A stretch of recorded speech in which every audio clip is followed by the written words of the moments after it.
तुम कायर हो, कायर। तुम सिर्फ बातें कर सकते हो, सिर्फ बातें। तुम्हें कुछ नहीं आता है। दम है तो कुछ करो, करो कुछ। तुम्हें मेरी आवाज आ रही है? अगर मेरी आवाज आ रही है तो जैसा मैंने कहा है तुम्हें करना होगा। मार दो उसे। मेरा कहा मानो और जो मैंने कहा है वो करो तुम। मार दो उसे। योर ऑनर, सारे गवाह और सबूत यही साबित कर रहे हैं कि खून प्रीतिका ने ही किए हैं।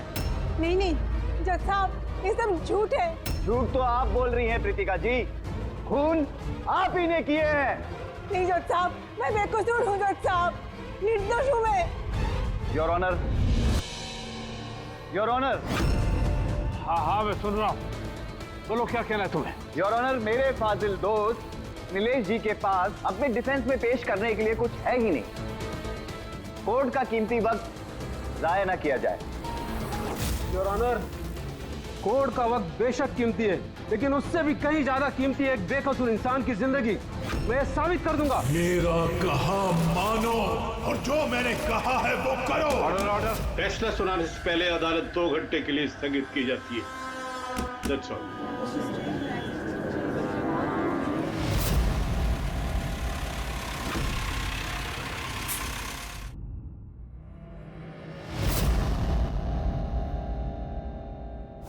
श्रीकांत, तुम्हें उसे मारना होगा।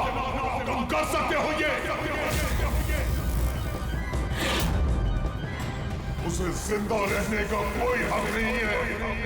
उसका मरना जरूरी है। मार दो श्रीकांत।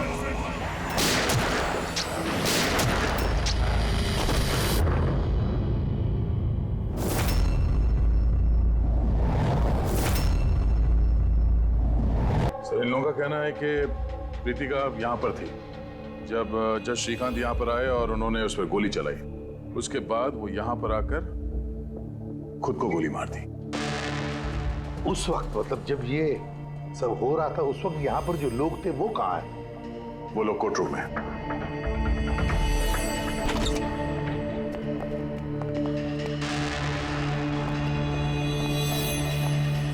जरा डिटेल में बताइए क्या हुआ यहाँ पर। सर, एक केस की सुनवाई चल रही थी। जज श्रीकांत जी की हालत कुछ ठीक नहीं लग रही थी। उन्होंने 2 घंटे का रिसेशन लिया और अचानक चेंबर में आए और उन्होंने अपने आप को और प्रीतिका को गोली मार दी। लेकिन वो गन तो रखते ही नहीं थे। उनके पास गन कहाँ से आई? ये तो हमें भी नहीं पता सर कि गन आई कहाँ से, लेकिन गन उनके पास थी जरूर सर। तो गन का इंतजाम पहले से कर रखा था। लगता है जज साहब ने पूरी प्लानिंग की थी कृतिका का खून करने की। लगता तो ऐसे ही है। वैसे जज साहब की इस केस में कोई पर्सनल इन्वॉल्वमेंट थी? नहीं सर, ऐसा तो कुछ भी नहीं था। कृतिका के साथ कोई व्यक्तिगत दुश्मनी? जज साहब तो बहुत ही सुलझे हुए इंसान थे सर। केस के हर एक पहलू पर बहुत ही बारीकी से गौर करते थे सर। मुझे पिछले कई दिनों से लग रहा था कि कुछ ना कुछ गलत जरूर है उनके साथ। मैम, क्या जज साहब की तबीयत ठीक नहीं थी? वो तो मुझे नहीं पता, लेकिन हाँ, उनको कुछ अजीब अजीब सी आवाजें सुनाई दे रही थी। वो सब हम एक बार। आ जाइए श्रीकांत, खाना लगा रही हूँ।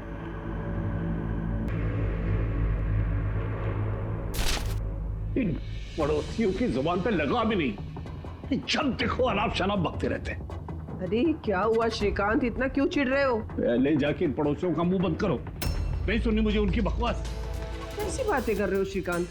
पड़ोसी थे बेचारे, पिछले 1 महीने से लंदन गए हुए, और उनकी आवाज यहाँ तक कैसे आ सकती है? कुछ भी बात कर रहे हो आप श्रीकांत। कौशल, पता नहीं श्रीकांत को क्या हो गया है, कुछ अजीब सा बिहेव कर रहे हैं। और पता है तुम्हें, उसे पड़ोसियों की आवाज सुनाई दे रही है, जबकि वो घर बंद है, वहां पे कोई नहीं है। किसे बता रही हो सब? किसे बता रही हो? और तुम क्या समझती हो? तुमसे झूठ बोल रहा हूं मैं? पूरा बात ऐसे, नाटक बंद करो। बताओ, तुम लोगों ने इस घर में क्या छुपा रखा है? बताओ मुझे, बताओ। मैं सब जानता हूं, सब जानता हूं मैं। तुम मुझे पागल बनाने की कोशिश कर रही हो ना? हैं? श्रीकांत, ये तुम्हें क्या हो गया है? हाँ, अपनी हालत देखो क्या बना के रखी है। और यहाँ पे कोई नहीं है, किसकी आवाज सुनाई दे रही है तुम्हें? सुनाई दे रही है, मुझे उनकी आवाजें सुनाई दे, यही है, यही है। लेकिन मैं किसी की नहीं सुनूंगा, किसी की नहीं सुनूंगा। कहीं उन्हें कोई दिमागी बीमारी तो नहीं थी? नहीं सर, 15 अप्रैल तक तो ठीक थे, लेकिन हम रेड कैंडी हॉस्पिटल गए थे ना, उसके बाद ये सब कुछ होने लगा था उनके साथ। Red candy hospital? जी सर, इस हॉस्पिटल में चल के पता करते हैं कैसा क्या हुआ था वहां पे कि ये जज साहब अचानक ऐसा बर्ताव करने लगे।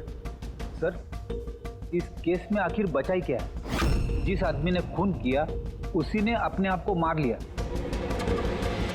वही तो पता लगाना है ना फ्रेडी, वही तो पता लगाना है कि एक जज ने अपने सामने वाले आरोपी को गोली क्यों मार दी, खून क्यों किया, और तो और उसके बाद में अपने आप पर भी गोली चलाई।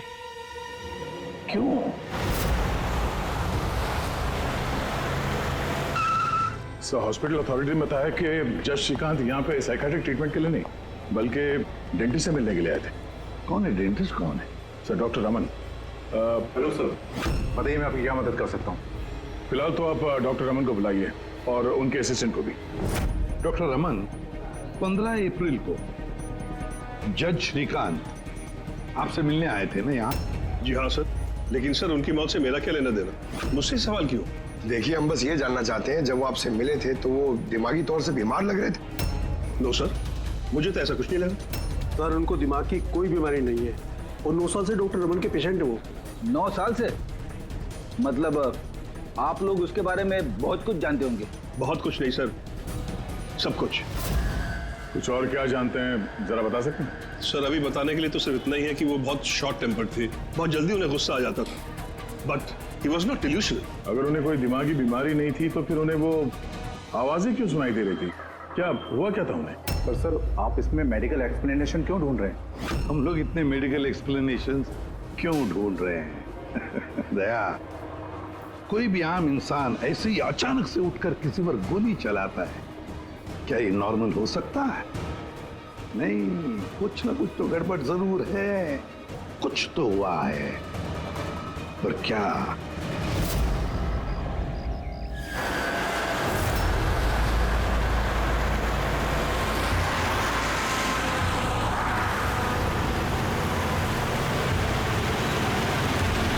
वीरेन, तुम बेकार की चिंता करते हो।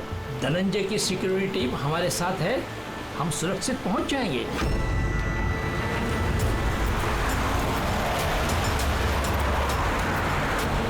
वो बात तो ठीक है, लेकिन आपको धमकियां मिल रही हैं। देखो वीरेन, हमारे कामों में धमकियां मिलती रहती है और ऐसी धमकियों से मुझे डर नहीं लगता है। देखो, डर तो मुझे भी नहीं लग रहा, क्योंकि मुझे धनंजय और उसकी टीम पे पूरा भरोसा है।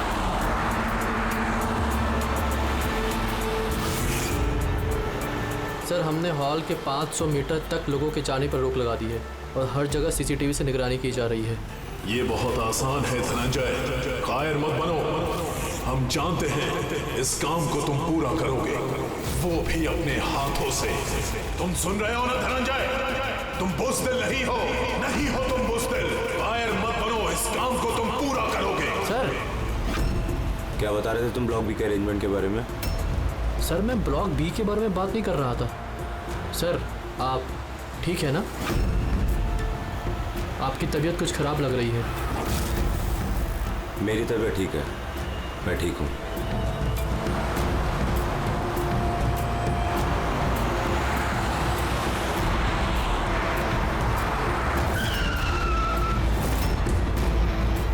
धनंजय, तुम्हें उसे मारना होगा। खत्म कर दो उसे। मार दो धनंजय, मार दो। गाड़ी रोको।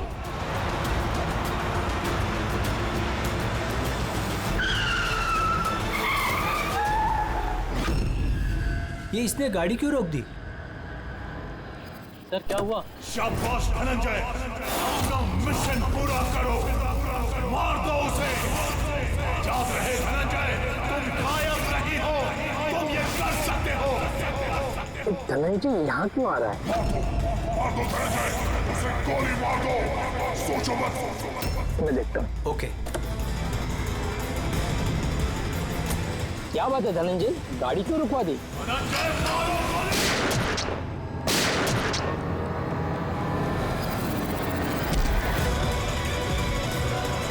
Oh my God, Sanjeev ji आपको क्या हो गया? धनंजय ये क्या कर दिया तुमने?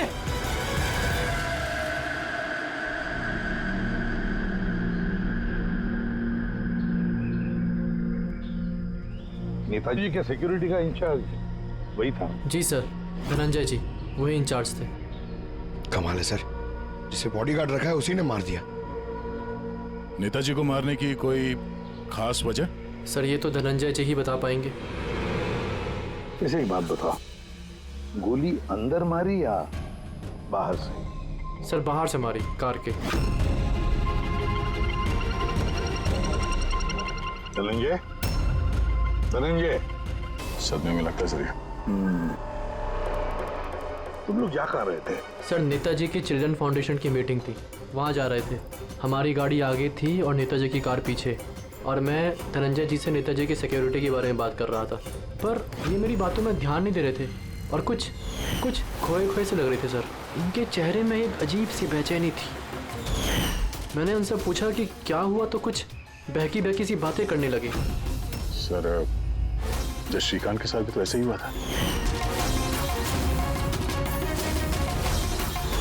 कहीं ये दोनों केस एक जैसे तो नहीं है? और कोई साथ में था नेताजी के? वीरेंद्र जी सर। वीरेंद्र जी? जी सर। आप नेताजी के साथ थे ना? हाँ सर मैं ही था। नेताजी ने आपको कुछ बताया इस धनंजय के बारे में? सर नेताजी हमेशा धनंजय की तारीफ किया करते थे, उनकी जान को खतरा था। अभी कुछ दिन पहले ही धनंजय ने उनकी जान बचाई थी। बड़ी अजीब बात है सर, कुछ दिन पहले जिस आदमी ने नेताजी की जान बचाई, आज उसी ने उनका खून कर दिया। एक गोली मारने के बाद धनंजय ने भागने की कोशिश की? नहीं सर, खुद को गोली मारने की कोशिश की थी सर। बड़ी मुश्किल से सिक्योरिटी वालों ने उन्हें रोका था सर। कमाल है सर, जज श्रीकांत ने खून करने के बाद अपने आप को गोली मार दी और इसने भी अपने आप को गोली मारने की कोशिश की। काम करते हैं, धनंजय को ब्यूरो ले चलते हैं, वहीं से उससे पूछताछ करेंगे। और फिर एक बात समझ में नहीं आ रही है दया, खून करने के बाद खूनी अपने आप को गोली मार लेता है, क्यों?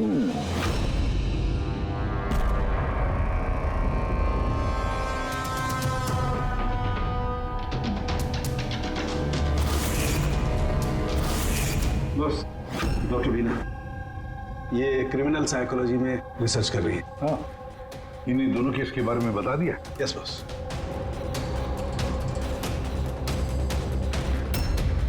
मेरा बेटा कहाँ है? मुझे उससे मिलना है। श्री नेताजी के सिक्योरिटी इंचार्ज धनंजय की माँ। उसे यहाँ क्यों लाए हो? देखिए, आपके बेटे ने नेताजी का खून किया है। जी नहीं, मेरा बेटा किसी की हत्या नहीं कर सकता। वो तो खुद बीमार है, उसकी दिमागी हालत ठीक नहीं है। क्या बीमारी है आपके बेटे को? पिछले कुछ दिनों से उसे कुछ आवाजें सुनाई देती है।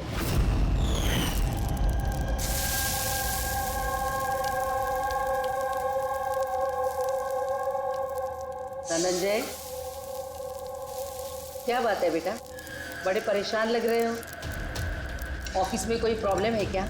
कोई टेंशन? 2 दिनों से तुम मेरे साथ भी ठीक से बात नहीं कर रहे हो। कोई तो है यहाँ। सुनो ना, मैं तुम्हारी फेवरेट सब्जी बना रही हूँ, पालक की। इस घर में कोई तो है जो मुझसे बात कर रहा है। अरे मैं ही तो बड़बड़ा रही हूँ, दूसरा कौन बात करेगा घर में? कोई तो है हमारे अलावा इस घर में जो मुझसे बात कर रहा है। माँ, कोई तो है इस घर में हमारे अलावा। माँ, मुझे अजीब सी आवाजें सुनाई दे रही हैं। कोई मुझसे बात कर रहा है। हम दोनों के सिवा कोई नहीं है बेटा घर में। कोई है जो मुझसे बातें कर। बंद हो गई आवाज, फिर से आ रही है। कोई तो है माँ। कोई नहीं है, कोई नहीं है। अरे कोई तो है माँ यहाँ पर। कोई नहीं है बेटा, तुम यहाँ आ जाओ। लगता है तुम्हारी तबीयत ठीक नहीं है, अभी डॉक्टर के पास जाना चाहिए। लेकिन ऐसा तो स्किज़ोफ्रेनिया में होता है। स्किज़ोफ्रेनिया? हाँ, जैसे कि आप सभी लोग जानते हैं कि स्किज़ोफ्रेनिया एक मानसिक बीमारी होती है।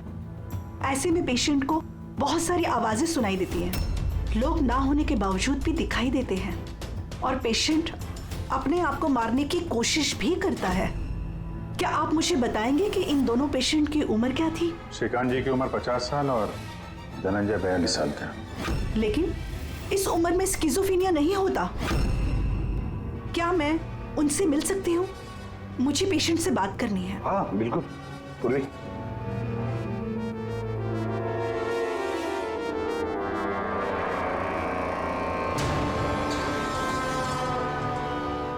धनंजय, तुमने संजीत को क्यों मारा? मैं कुछ पूछ रही हूँ। धनंजय, तुमने संजीत को क्यों मारा? मुझे कुछ आवाजें सुनाई दे रही थी जो मुझे उकसा रही थी। कह रही थी कि मैं बुज़दिल हूँ, कायर हूँ, मैं किसी का खून नहीं कर सकता। और उस आवाज ने मुझे इतना उकसाया कि मैंने खून कर दिया।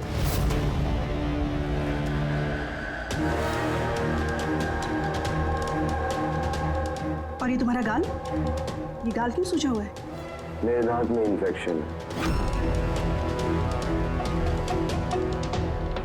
जज श्रीकांत, उनके दांत में भी इन्फेक्शन था सर?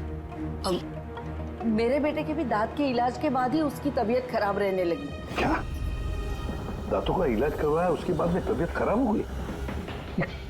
किस डेंटिस्ट के पास इलाज करवा रहा था वो? Doctor Raman, red candy hospital. Red candy hospital गए थे ना, उसके बाद ये सब कुछ होने लगा था उनके साथ। है ना बड़ा अजीब कोइंसिडेंस। धनंजय और श्रीकांत दोनों का भी दांत का प्रॉब्लम, दोनों का डेंटिस्ट भी एक, और ट्रीटमेंट के बाद दोनों की तबीयत भी बिगड़ जाती है। ये कैसा कोइंसिडेंस? गड़बड़ है, बहुत बड़ी गड़बड़ है। इस धनंजय और जज श्रीकांत के दांतों का एक्सरे निकलवाओ, पता तो चले सारा चक्कर है क्या।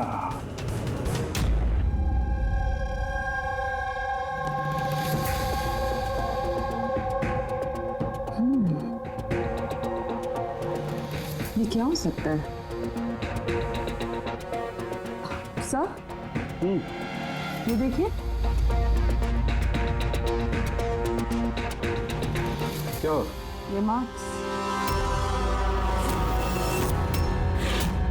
हाँ यार, दांतों में ये क्या है? फॉरेन ऑब्जेक्ट जैसा। एग्जैक्टली, ऊपर से दोनों आदमियों के दांतों में।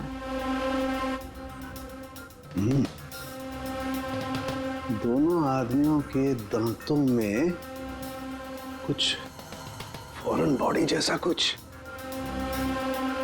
क्या हो सकता? तारिका, एक काम करो, एसीपी साहब को फोन कर दो, उन्हें बोल दो कि केस की जड़ मिल गई है।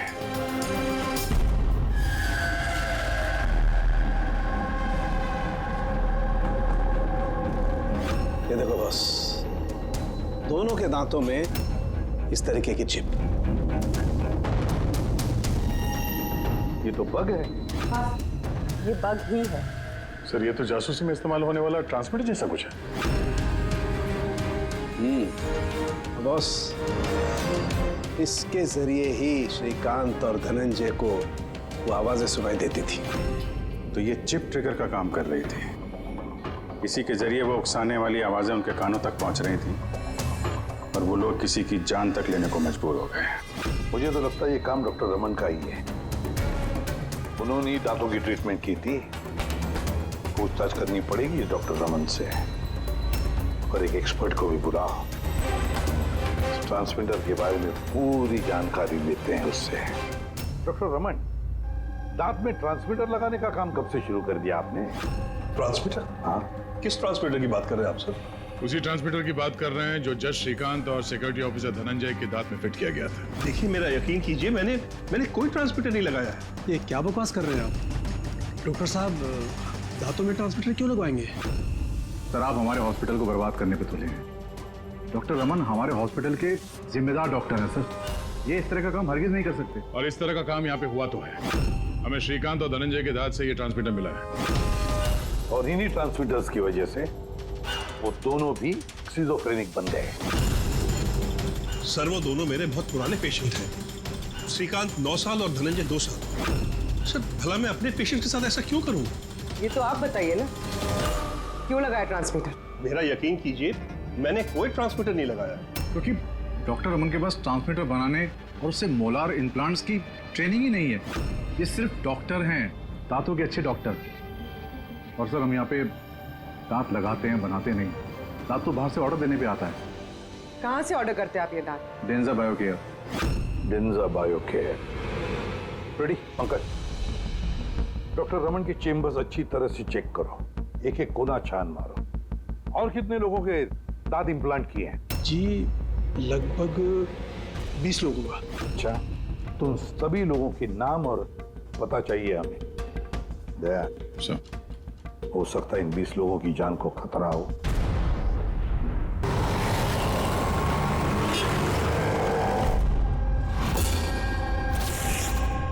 कुछ समझ में आ रहा है? हाँ सर, कुछ समझ में आ रहा है। यही कि ये ट्रांसमीटर जितना छोटा है उतना ही पावरफुल है। कितनी रेंज है इसकी? सर इसकी रेंज यही कोई 15 से 20 मीटर है।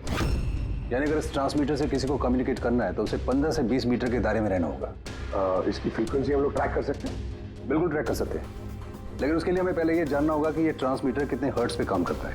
तो पता लगाओ कितने हर्ट्ज पे काम करता है ये, क्योंकि फ्रीक्वेंसी हमारे लिए बहुत जरूरी है। जहां पर ये फ्रीक्वेंसी एक्टिव होगी वहीं पर हमारा खोज ही होगा। ठीक है सर, आप थोड़ा सा वक्त दे दीजिए, मैं जल्दी पता लगाने की कोशिश करता हूँ। ठीक है। ये कहानी आके रुक जाती डॉक्टर रमन के नाम पर। सारा का सारा शक डॉक्टर रमन पे ही है। लेकिन सर वो अपने पुराने पेशेंट का खून क्यों करेगा? हाँ सर, हॉस्पिटल एडमिनिस्ट्रेटर बता रहा था कि ऐसा ट्रांसमीटर बनाने की काबिलियत डॉक्टर रमन में नहीं है। तो शक के घेरे में तो ये कविता और वीरेन भी है। हो सकता है इनमें से किसी ने मारा। हो सकता है, बिल्कुल हो सकता है, लेकिन ये जो भी है वो 15 और 20 मीटर के दायरे में ही काम कर रहा है। जो 20 लोगों के बारे में क्या पता चला? नहीं सर, उनका आपस में कोई कनेक्शन नहीं है। यहाँ तक कि श्रीकांत और धनंजय ये भी एक दूसरे को नहीं जानते थे। फिर भी अभी उन 20 लोगों से जाकर मिलो, उनसे पूछो क्या उनके साथ भी वैसे हो रहा था जैसे धनंजय और श्रीकांत के साथ हो रहा था क्या? और एक बात, लॉर्ड चेंबर और चेंबूर, पता लगा वहां पर कितने सेलफोन एक्टिव थे उस खून के दौरान। और देख, उस दांत बनाने वाले कंपनी में जाकर पूछताछ करो, देखो कौन हो सकता है जो दांत में ट्रांसमीटर फिट कर सकता है।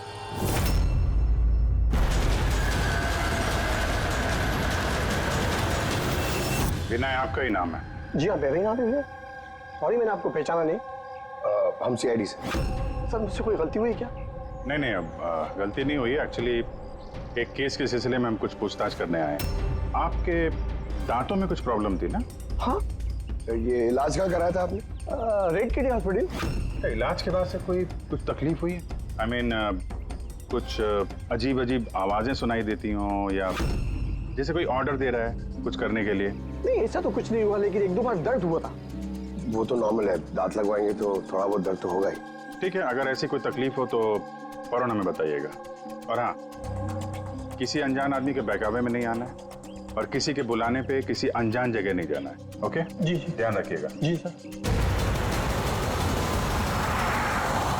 डॉक्टर रमन बहुत अच्छे हैं। दांत लगाने के बाद से मुझे जरा सी भी तकलीफ नहीं है। आपको कोई आवाजें सुनाई दे रही? क्या मतलब है इसका? नहीं, जिन जिन लोगों को भी डॉक्टर रमन ने दांत लगाए हैं उनमें से कुछ लोगों को अजीब सी आवाजें सुनाई दे रही हैं। नहीं, मेरे साथ तो ऐसा कुछ भी नहीं हुआ है। अच्छा, अगर ऐसा कुछ भी हो आपके साथ तो आप हमें प्लीज इन्फॉर्म करिएगा। या श्योर। आप लोग यहाँ पे दांत बनाते हो या मिनिएचर ट्रांसमीटर? क्या मतलब सर? मतलब ये कि यहाँ पे दांतों में ट्रांसमीटर फिट किए जाते हैं। खून करने की साजिश रची जाती है यहाँ पे। हा? नहीं सर, आप लोगों को गलतफहमी हो गई है। हम इस तरह के इलीगल काम नहीं करते हैं। इलीगल काम हुआ है यहाँ पे। ये देखिए, रेड कैंडी हॉस्पिटल में आप लोगों ने ही दांत भेजे थे ना? जी हाँ मैडम। उसके अंदर ट्रांसमीटर फिट किए गए थे। जज श्रीकांत और सिक्योरिटी ऑफिसर धनंजय, उनके दांत यहीं पे बने थे ना? एक मिनट सर, मैं चेक करता हूँ।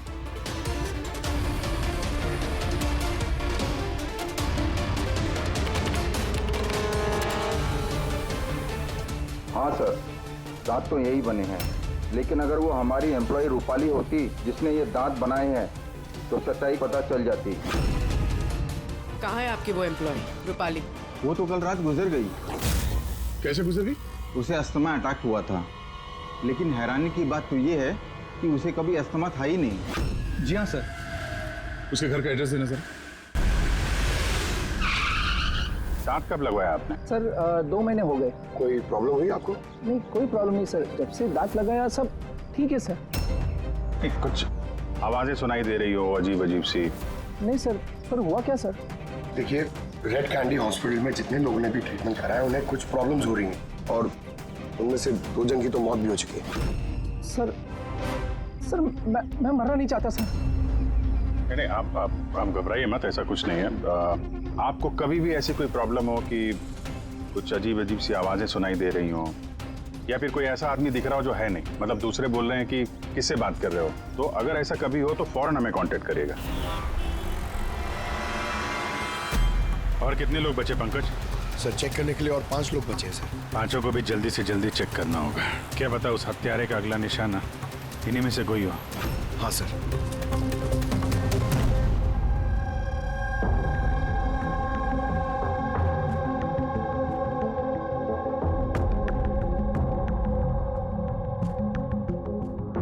हाँ भाई, पता चला कि नहीं कुछ? सर मैं ऑलमोस्ट पहुंच गया, बस थोड़ी सी देर और सर। सर, हाँ फ्रेंड, जज श्रीकांत और संजीत का संबंध है सर। अच्छा, कैसा संबंध है? सर ये केस फाइल देखिए। 2009 में एक डॉक्टर रिसर्च कर रहे थे, लेकिन उसकी ग्रांट नेताजी संजीत ने कैंसिल कर दी। और इस डॉक्टर का प्रैक्टिस करने का लाइसेंस कैंसिल किया नेताजी संजीत ने, और उसे सजा सुनवाई जज श्रीकांत ने। नाम है डॉक्टर ललित। सर ये डॉक्टर ललित है कौन? पता लगाना पड़ेगा ये डॉक्टर ललित है कौन और किस बात पर रिसर्च कर रहा था। तो आपकी बेटी ने टूथ इम्प्लांट करवाया था? हाँ, अभी 2 दिन पहले ही कराया था इम्प्लांट रेड कैंडी हॉस्पिटल से। सर, जिस दिन से टूथ इम्प्लांट करवाया है अजीब अजीब बातें करती है और बहुत डरी हुई भी है। मॉम, क्या हुआ, कुछ चाहिए? कोई आया क्या घर में? कोई भी तो नहीं। नहीं मॉम, कोई तो है घर में। मैं हूँ, तुम हो, और पापा तो हांगकांग में है, और कोई आएगा तो बेल बजाएगा ना। बेल भी तो नहीं बजी है। पता नहीं मॉम क्या हो रहा है, जब से सोकर उठी हूँ ऐसा लग रहा है कि घर में कोई है और मेरे बारे में अजीब अजीब सी बातें कर रहे हैं मुझसे। समझ में नहीं आ रहा है। मेरी तबीयत तो ठीक है। कोई सपना देखा क्या? नहीं मॉम, कोई सपना नहीं देखा। लगता है मेरे कान बज रहे हैं। मॉम प्लीज एक काम करो, मुझे 1 कप चाय दे दो मेरे रूम में, मेरा सर घूम रहा है। तो अभी जिया कहाँ है? उसे मैंने साइकियाट्रिस्ट के पास भेजा है, बैंड्रा। देखिए, आप उस साइकियाट्रिस्ट का एड्रेस दीजिए, हमारा अभी उससे मिलना बहुत जरूरी है। नंबर ले लो। जिया, आज तुम्हें वो काम खत्म करना है। तुम्हें उसे किसी भी हालत में मारना है। जिंदा मत छोड़ना उसे, मार दो उसे। आज उसका अंत होना ही चाहिए।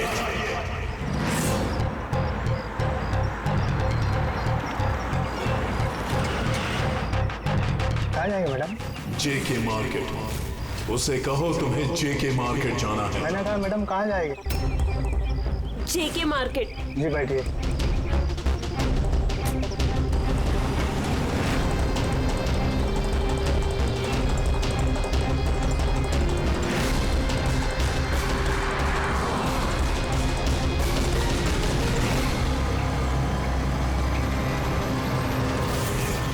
तुम डरपोक हो तुम, कुछ नहीं कर सकती तुम, 1 नंबर की डरपोक हो। चुप, मैं डरपोक नहीं हूँ और मैं किसी को नहीं मार सकती। मैडम आपने मुझसे कुछ कहा? हाँ, अब नहीं, मैंने कुछ नहीं कहा। नहीं, कुछ नहीं कहा मैंने। मैं कहाँ बात कर रही हूँ?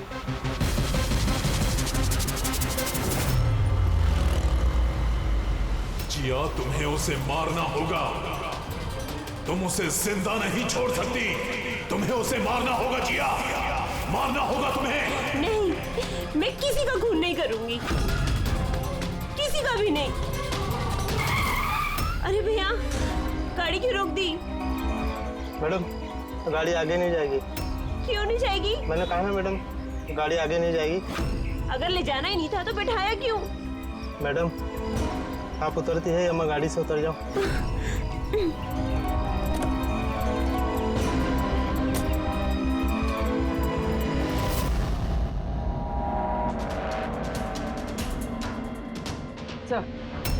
सर, वॉचमैन और पड़ोसी बता रहे थे कि रूपाली यहाँ 3 महीने पहले ही शिफ्ट हुई थी और अकेली रहती। फिर चेक करते हैं अच्छी तरह से।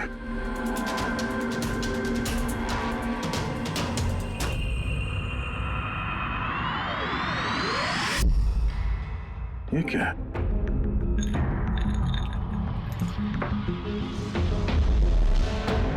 इतने सारे ईयर ट्रांसमिटर्स।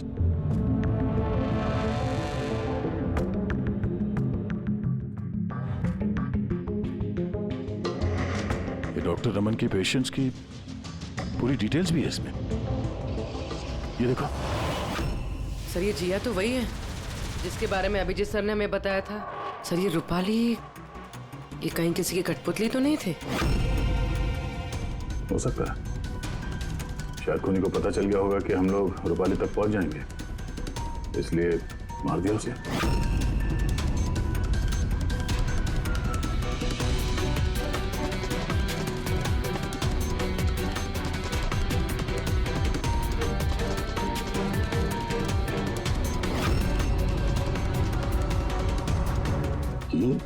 ये नेताजी, संजीत, वीरेन और जिया, इन तीनों के चेहरे पे रेड सर्कल। नेताजी के चेहरे पे क्रॉस मारा होगा। नेताजी तो मारे गए, अब बचे ये वीरेन और ये जिया। मतलब अगला नंबर इनका है।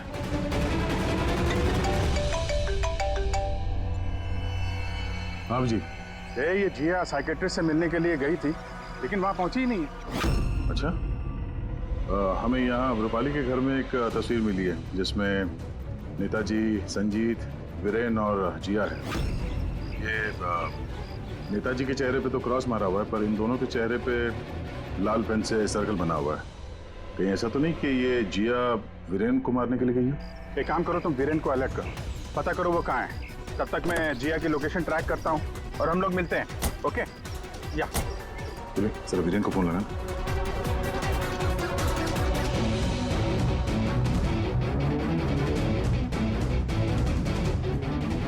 सर, वीरेन का फोन तो बंद है। सर, मिल गया। हाँ सर, ये ट्रांसमीटर 1.8 मेगाहर्ट्ज से 2 मेगाहर्ट्ज के बीच में काम करता है। ग्रेट। 1.8 मेगाहर्ट्ज से 2 मेगाहर्ट्ज पर। हाँ सर। दया, मेरी बात ध्यान से सुन लो। हाँ, पहले तो फ्रेडी ने कमाल कर दिया है। हाँ, रिसर्च करके ऐसा नाम निकाला है जिसका कनेक्शन इस नेताजी संजीत और जज श्रीकांत के साथ है। उस आदमी का नाम है डॉक्टर ललित। हाँ, डॉक्टर ललित। यस, मुझे तो ये डॉक्टर ललित ही बहुत गड़बड़ लग रहा है दया। मुझे तो उसी पे शक होने लगा है, क्योंकि डॉक्टर ललित का कुछ साल पहले इस नेताजी संजीत ने प्रैक्टिस करने का लाइसेंस कैंसिल कर दिया था, और फिर इस डॉक्टर ललित को जज श्रीकांत ने सजा सुनवाई। और हुआ क्या? पहले खून हुआ जज श्रीकांत का, और फिर उसके बाद में नेताजी संजीत मारा गया। ये खून कौन कर सकता है? ये डॉक्टर ललित ही कर सकता है। उसी का कनेक्शन है इन दोनों के साथ। बस अब डॉक्टर ललित जिस फ्रीक्वेंसी पर ऑपरेट करता है वो फ्रीक्वेंसी भी पता चल गई। हाँ, टेक्नो एक्सपर्ट ने ये बता दिया है, 1.8 मेगाहर्ट्ज से लेके 2 मेगाहर्ट्ज तक। बस अब इस फ्रीक्वेंसी पर हम टैप करेंगे डॉक्टर ललित को, पता चलेगा ये डॉक्टर ललित किस किस से बात करता है और क्या बातें करता है। और दया, ये रेडियो फ्रीक्वेंसी 1.8 मेगाहर्ट्ज से 2 मेगाहर्ट्ज हमारे सारे पुलिस स्टेशन और रेडियो वैन्स को बता दो। अब देखते हैं कब तक भागता है ये डॉक्टर ललित।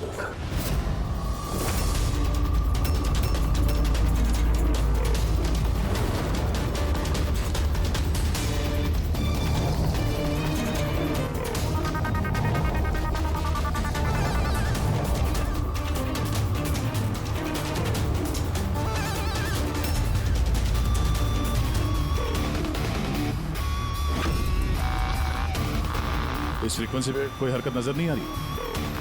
जब भी बोलेगा पकड़ा जाएगा। पूरी मुंबई इस फ्रीक्वेंसी को हर 5 किलोमीटर में ट्रैक कर रही है। अगर जिया वीरेन को मारने निकली है तो वो खूनी 1.8 या 2 पे जरूर आएगा।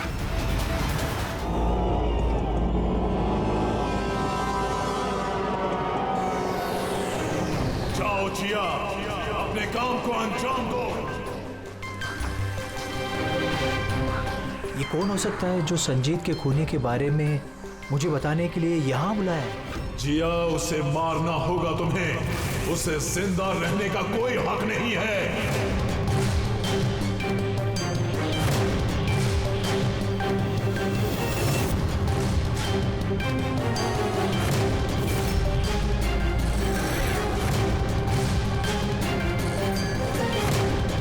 ज्यादा सोचो मत, मार दो जिया, उसे मार दो। उसे जिंदा रहने का कोई हक नहीं है। उसकी तरफ देखो, पहचानो उसे, वो तुम्हारे सामने है। Kill him। उसे जिंदा रहने का कोई हक नहीं। उसी की आवाज है।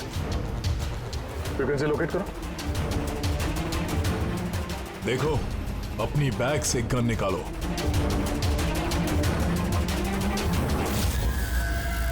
जिया, तुम कायर नहीं हो। Shoot him, shoot him. Location क्या बता रहा है? सर, जेडी मार्केट मरोल दिखा रहा है।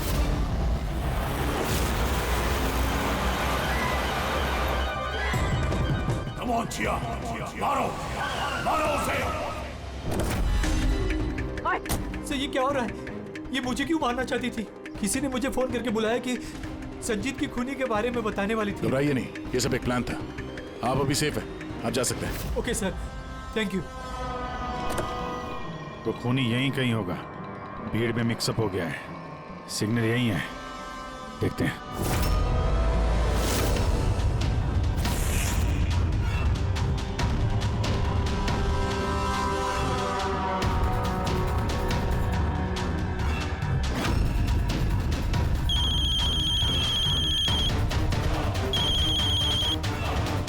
हेलो, अभिजीत बोल रहा हूँ। कभी हमसे भी मिल लिया करो। अरे इधर उधर क्या देख रहा है? तेरे पीछे हूँ। डॉक्टर ललित।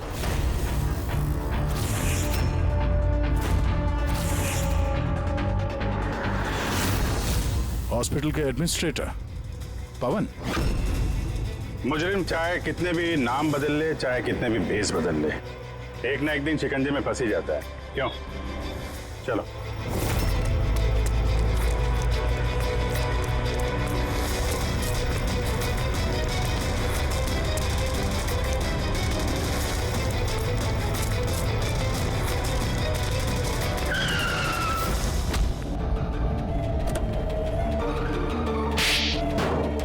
जज श्रीकांत और नेताजी संजीत, इन लोगों का खून क्यों करवाया तुमने?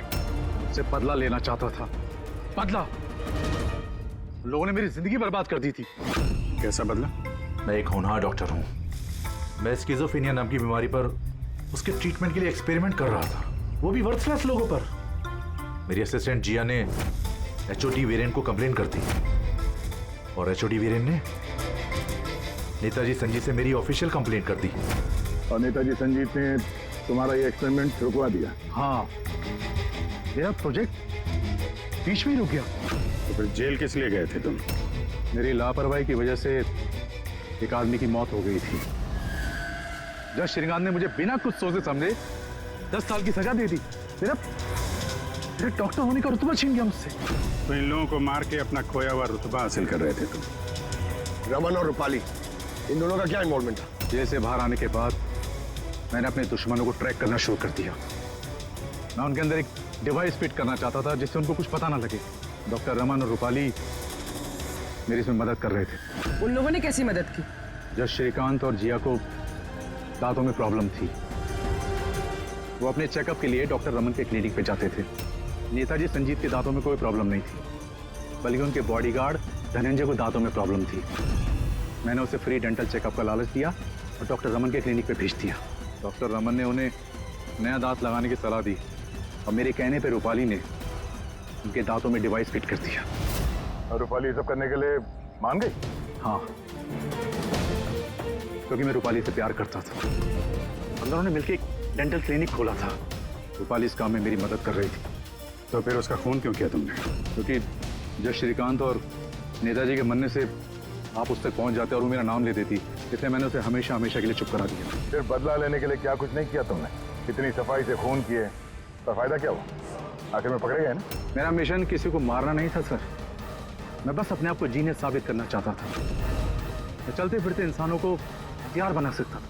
अगर यही दिमाग किसी अच्छे काम में लगाते तो आज मुजरिम नहीं बनते और जिंदगी भर जेल की सलाखों के पीछे सड़ते नहीं। For more updates, subscribe to our channel, click the show links and enjoy watching the videos.